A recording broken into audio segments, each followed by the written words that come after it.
સોના ચાંદીના ભાવમાં અવિરત તેજી યથાવત છે। જી હા, ચાંદીના ભાવમાં જોરદાર તેજી જોવા મળી રહી છે। ચાંદી પ્રતિ કિલોનો ભાવ 3 લાખને પાર પહોંચ્યો છે। ભારતીય વાયદા બજારમાં ચાંદીનો ભાવ 3 લાખને પાર છે। ચાંદીનો ભાવ ઓલ ટાઈમ હાઈ પર પહોંચ્યો છે। સોનાના ભાવની વાત કરીએ, સોનાનો આજનો ભાવ 1,43,000 પ્રતિ 10 ગ્રામ પહોંચ્યો છે। તો આપણી સાથે માર્કેટ એક્સપર્ટ જયદેવસિંહ ચુડાસમા જોડાઈ ગયા છે। જયદેવસિંહ, સ્વાગત છે ગુજરાત ફર્સ્ટમાં। જે રીતે સોના ચાંદીના ભાવમાં અવિરત તેજી જોવા મળી રહી છે, એક બાજુ ગ્રીનલેન્ડનો જે મુદ્દો છે, ટ્રમ્પે ધમકી આપી છે કે ગ્રીનલેન્ડ પર કબજા કરવાની, અને હવે સતત ચાંદીના ભાવમાં પણ જોરદાર તેજી જોવા મળી રહી છે। શું સંકેત છે આ તેજી પાછળના? બિલકુલ, અમેરિકન પ્રેસિડેન્ટ તરીકે જ્યારથી ડોનાલ્ડ ટ્રમ્પે કાર્યભાર સંભાળ્યો ત્યારથી વૈશ્વિક લેવલે ડે બાય ડે અનિશ્ચિતતા વધતી જતી જોવા મળી રહી છે, અને તેનું જ એક નેગેટિવ રિફ્લેક્શન દુનિયાભરના બજારોમાં જોવા મળી રહ્યું છે। અને જ્યારે પણ આવી અનિશ્ચિતતા સર્જાય ત્યારે સેફ હેવન તરીકે ગોલ્ડ અને સિલ્વરમાં મજબૂતાઈ જોવા મળતી હોય છે। પણ આ વખતની જે મજબૂતાઈ છે તે ઘણા વર્ષો પછી જોવા મળી રહી છે, અને ખૂબ જ ટૂંકા ગાળે સોના અને ચાંદીના ભાવમાં અવિરતપણે ઝડપથી બહુ મોટી વૃદ્ધિ થતી જોવા મળી। અને આ ટાઈપની જે માહોલ છે તે 1979 પછી પ્રથમ વખત જોવા આવ્યો। આપણે ચાંદીની વાત કરી તો ભારતમાં સ્થાનિક લેવલે ચાંદીનો ભાવ પ્રથમવાર આજે રેકોર્ડ સ્તરે પહોંચ્યો છે, અને તે પણ 3 લાખ રૂપિયાને પાર।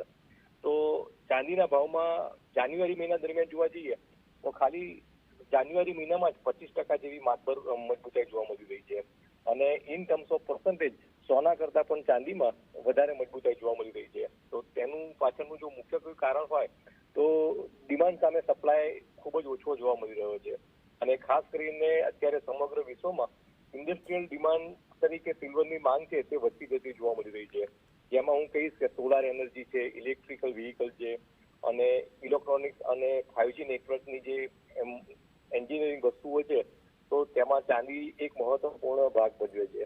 તો જે ઇન્ડસ્ટ્રીયલ ડિમાન્ડ વધી છે તે, અને ત્યાર પછી સ્થાનિક લેવલે ડોલરની સામે રૂપિયો પણ ખૂબ જ નબળા સ્તર ઉપર આવી ચૂક્યો છે। આજના કારોબાર દરમિયાન ડોલર લગભગ 91 રૂપિયાની નજીક પહોંચી ચૂક્યો છે।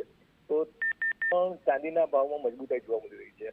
તો ઓવરઓલ જોવા જઈએ તો ત્યારથી ડોનાલ્ડ ટ્રમ્પે અમેરિકન પ્રેસિડેન્ટ તરીકે કાર્યભાર સંભાળ્યો ત્યાર પછી સોના અને ચાંદીમાં અવિરતપણે મજબૂતાઈ જળવી રહી છે, અને હજી પણ ટૂંકા ગાળે જે રીતનો વૈશ્વિક લેવલે અનિશ્ચિતતાનો માહોલ વધતો જાય છે તો તેનાથી સોના અને ચાંદીમાં હજી પણ ટૂંકા ગાળે વૃદ્ધિ જોવા મળે તેવા પ્રબળ સંકેતો જોવા મળી રહ્યા છે।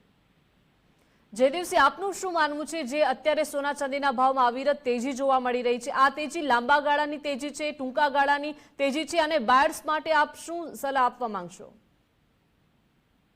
પ્રથમ તો કહીશ કે જે રીતે કરંટ કેલેન્ડર યરમાં પણ સોના અને ચાંદીમાં મજબૂતાઈ જળવી રહી છે, અને છેલ્લા 2-3 દિવસના પણ જે વૈશ્વિક સંકેતો મળી રહ્યા છે, ખાસ કરીને ડોનાલ્ડ ટ્રમ્પે જે રીતે યુરોપિયન રાષ્ટ્રો ઉપર ટેરિફની ઘોષણા કરી છે, તો આ વાતને લઈ વૈશ્વિક લેવલે અનિશ્ચિતતાનો માહોલ જોવા મળે તેવા પ્રબળ સંકેતો છે। ત્યાર પછી જીઓ પોલિટિકલ કન્સર્નની રીતે જોવા જઈએ તો રશિયા અને યુક્રેનને લઈ લગભગ 3 વર્ષથી યુદ્ધ જેવી પરિસ્થિતિ છે, જે પણ ટૂંકા ગાળે હળવી થાય તેવા કોઈ સંકેતો મળતા નથી। ત્યાર પછી અમેરિકા અને ઈરાનને વચ્ચે પણ વિશ્વાસ હજી વધારે વકરે તેવા પણ સંકેતો છે। તો આ અનિશ્ચિતતાનો માહોલ છે તે દરમિયાન સોના અને ચાંદીમાં કોઈ ઘટાડો આવે તેવી કોઈ પણ શક્યતા નથી, અને વિશ્વભરની જે મધ્યસ્થ બેંકો છે તે તેમના ફોરેક્સ રિઝર્વમાં પણ ઉત્તરોત્તર ગોલ્ડ અને સિલ્વરને વેટેજ આપી રહ્યા છે।